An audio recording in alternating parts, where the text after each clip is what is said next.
Maligayang pagbabalik sa Cinemo Recap. Ngayon ay ibubuod natin ang horror action film na pinamagatang Green Room.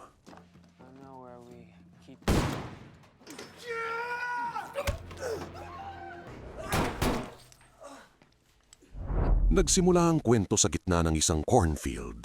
Isang grupo ng 3 lalaki at isang babae ang nagising sa kanilang van sa isang liblib na lokasyon. Ang grupo ay isang rock band na walang kapera-pera mula sa Virginia. Tinatawag nila ang kanilang sarili na mga Ain't Rights.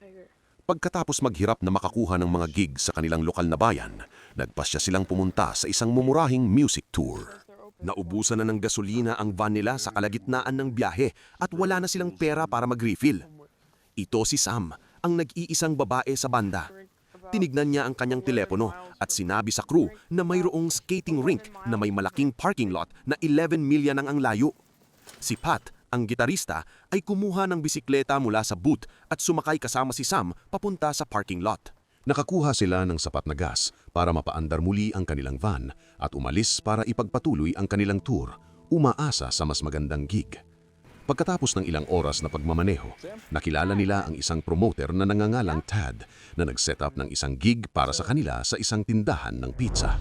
Kinaumagahan, pumunta sila upang magtanghal sa tindahan ng pizza, ngulit ang gig ay walang kakwenta-kwenta. Nakatanggap lamang sila ng $6.80 bawat isa at nakakakuha ng ilang libreng pagkain pagkatapos magtanghal ng buong araw. Nagalit ang drummer na si Reese at inatake si Todd. Ang isa pang miyembro ng banda, si Tiger, ay nagsabi kay Reese na pakawalan si Todd bago niya sila maisangkot sa mas malaking gulo. Nagpasya silang ihinto ang tour at umuwi na lang. Ngunit sinabi sa kanila ni Todd na maaari siyang kumuha ng isa pang gig, isang mas malaki, kung hahayaan nilang tawagan niya ang kanyang pinsan.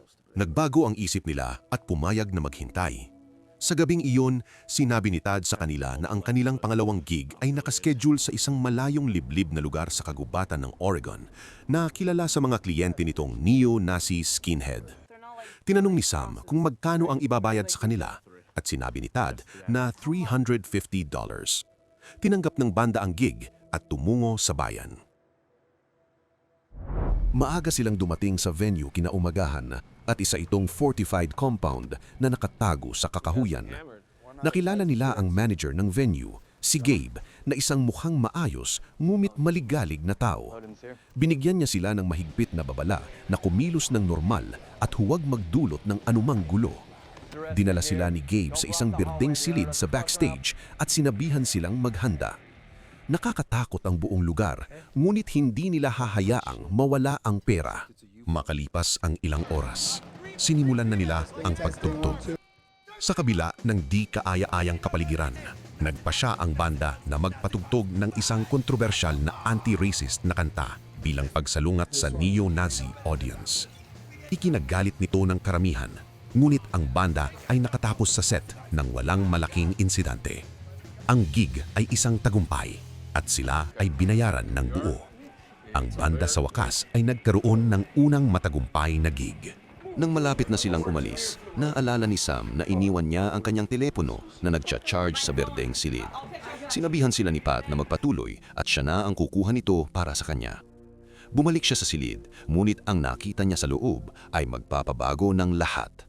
Pagpasok niya, nakita niya ang isang batang babae na tinatawag na Emily na nakahandusay sa sahig na may saksak na kutsilyo sa ulo at 2 skinhead sa silid ang sinusubukang linisin ang krimen. Sa pagkataranta, si Pat ay nagdial sa 911, ngunit habang sinusubukan niyang tumakbo palabas ng silid, nabangga niya si Gabe. Kinuha niya ang telepono kay Pat at mahinahong sinabihan ng banda na magpahinga. Dinala sila pabalik sa berdeng silid kung saan pinatay ang isang batang babae. Sinabi sa kanila ni Gabe na papunta na ang mga pulis kaya hindi nila kailangang mag-alala. Sinabi ni Reese kay Gabe na hindi nila sila maaaring panatilihin doon, ngunit sinabi ni Gabe na darating ang mga pulis at malapit na silang makalabas. Hindi nagtagal nang napagtanto ng banda na sila ay naka-hostage kasama ang isa pang batang babae, si Amber, na ang kaibigan ay pinatay. Sa lalong madaling panahon, dumating nga ang pulis, ngunit binayaran ni Gabe ang isang batang skinhead para saksakin ng isa pa para gumawa ng cover-up story para sa pulis, na tumugon sa tawag ni Pat. Inaresto sila ng mga pulis. Dumating ang may-ari ng lugar na si Darcy at ipinaliwanag nila sa kanya ang sitwasyon. Bumalik si Gabe sa berdeng silid at tinawag ang isa sa mga skinhead at naiwan ang isa pang skinhead na kilala bilang Big Justin na may hawak na baril upang bantayan sila.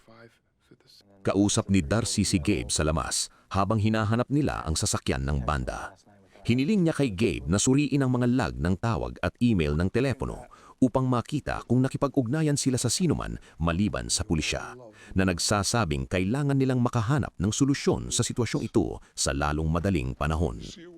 Nahanap ng isa sa mga tauhan ni Darcy ang hose na ginagamit ng banda para humigop ng gas para sa kanilang van.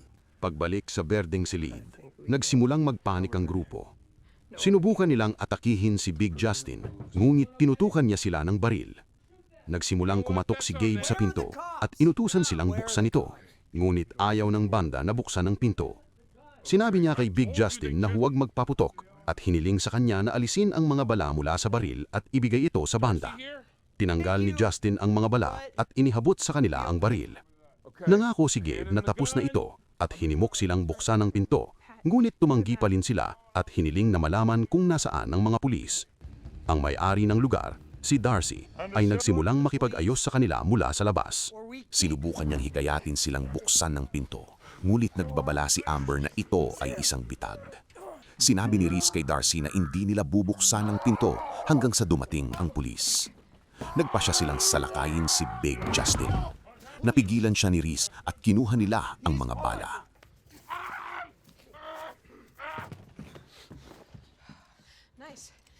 Nagalit si Darcy na hindi gumana ang kanyang plano at sinabi sa kanyang mga tauhan na kailangan nilang tapusin ang mga ito dito at palabasing aksidente sa kalsada.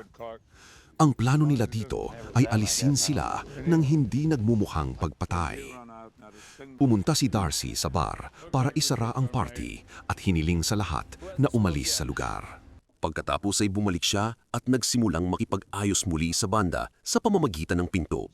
Sinabi niya sa kanya na ang baril na mayroon sila doon ay hindi nakarehistro at hiniling sa kanila na ibigay ito sa kanya upang maitago ito bago dumating ang mga pulis. Hindi sigurado ang banda kung totoo ang sinasabi niya, pero sa puntong ito, nalilito sila at walang ideya kung ano ang gagawin. Sinabi ni Amber na dapat silang humingi ng telepono bilang kapalit ng baril. Sinabi ni Pat kay Darcy na ipapalit lang nila ang baril sa isang telepono. Ngulit tumanggi siya at sinabi sa kanila na kung hindi nila ibibigay ang baril na iyon, hindi magiging maayos ang mga bagay para sa kanila.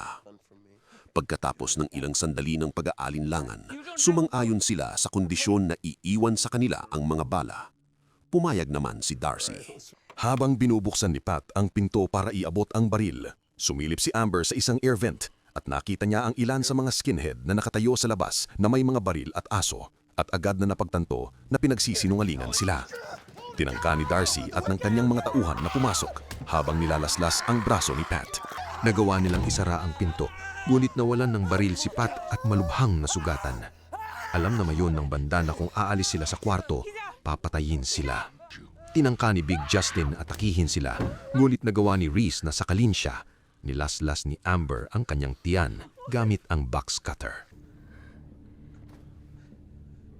Sa labas, tinawag ni Darcy ang karamihan ng kanyang mga tauhan at sinabihan silang tapusin ang trabaho sa lalong madaling panahon at inutusan silang huwag gumamit ng baril sa kanila.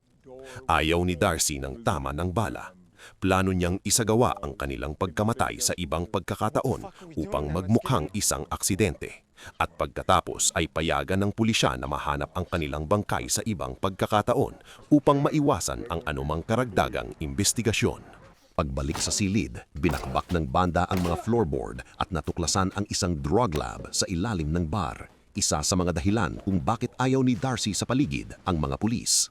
Naghanap sila ng paraan palabas ng lab, ngulit ang taning labasan ay nakalock mula sa labas. Umakyat sila pabalik at binalot ni Tiger ng tape ang nasugatan na braso ni Pat para makatulong na pigilan ang pagdurugo. Nagpasya silang armasan ang kanilang sarili at lumaban palabas. Pagbukas nila ng pinto, mukhang walang laman ng lugar.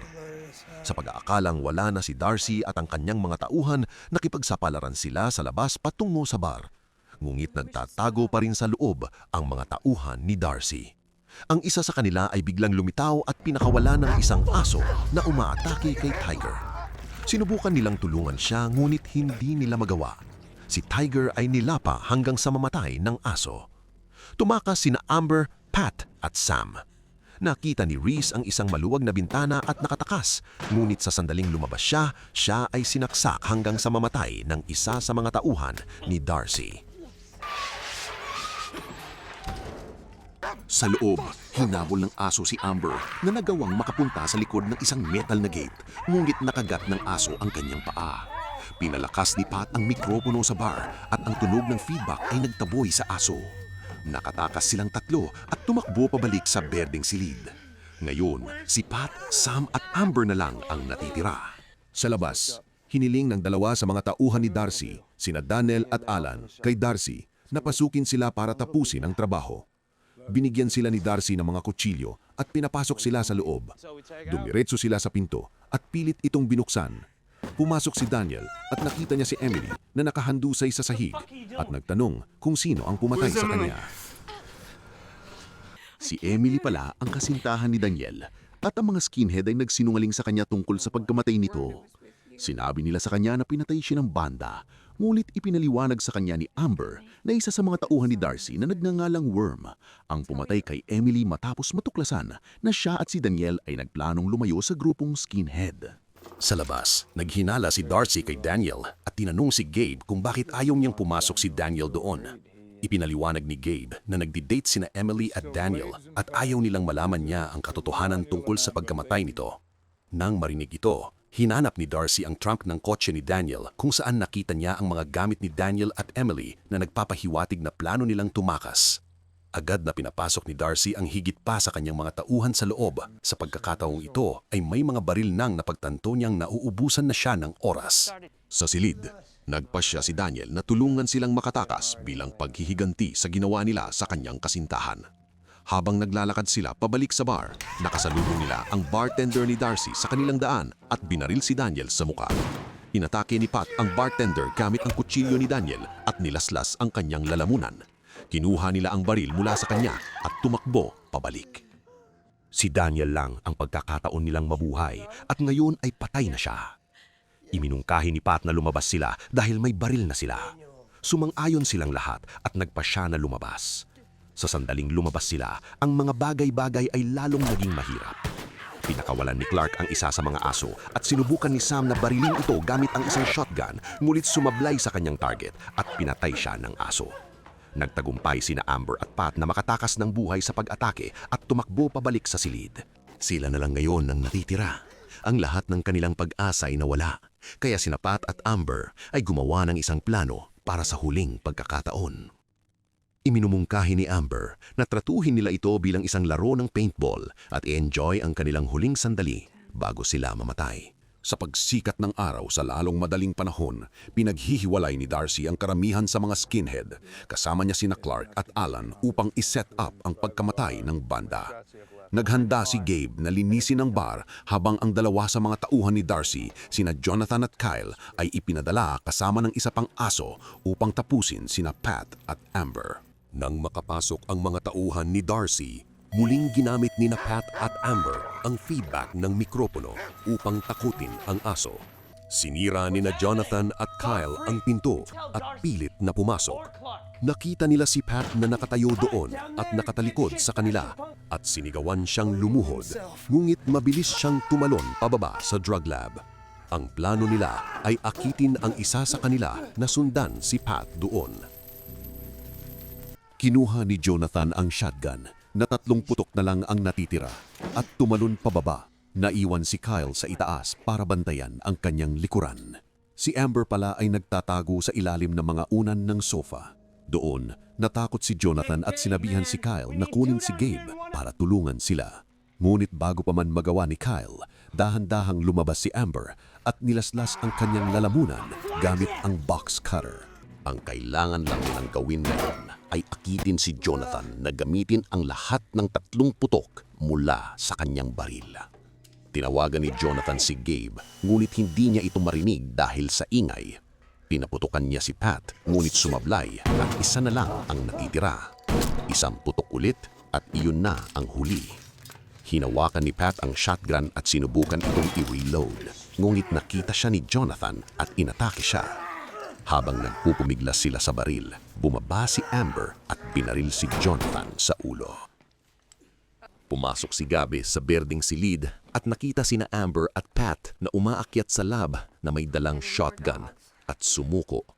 Tinanong siya ni Amber kung may ibang tao sa labas at sinabi niyang wala. Tinutukan siya ng baril at hiniling na dalhin sila sa kinaroroonan ni Darcy. Habang papalapit sila sa bahay ni Darcy, nagpasya sina Pat at Amber na sundan siya. Iniwan nila si Gabe at hiniling na pumunta sa kalapit na farm para tawagan ang mga otoridad. Lumapit sina Amber at Pat at nakita si Darcy kasama sina Clark at Alan. Si Pat ay sumilip sa likod ng van at nagawang tutukan si Alan. Nakuhanin ni Amber ang aso ni Clark sa pagtutok ng baril. Hiniling ni Amber kay Clark na itali ang aso sa gate at hiniling ni Pat kay Alan na ihagis ang kanyang baril sa sahig. Pareho silang nagtutok ng baril at dinala sila sa bakuran. Napagtanto ni Pat na sinusubukan ni Darcy at ng kanyang mga tauhan na pagmagmukhaing pinatay ang banda habang pumapasok sa kanyang ari-arian. Sinubukan ni Clark na sumugod kay Amber, ngunit agad siyang binaril. Sinubukan ni Darcy na tumakas, ngunit pareho sila ni Alan na binaril ni na Pat at Amber. Nakarating si Gabe sa pinakamalapit na bayan at hiniling sa residente na tumawag ng pulis. Si Pat at Amber ay nakaupo doon na pagod at naghihintay sa pagdating ng mga pulis. Ang kanilang low-budget tour ay naging isang bangungot. At sa huli, si Pat ang tanging nakaligtas sa banda. Kung nagustuhan mo ang recap na ito, paki-like, comment at subscribe. Maraming salamat.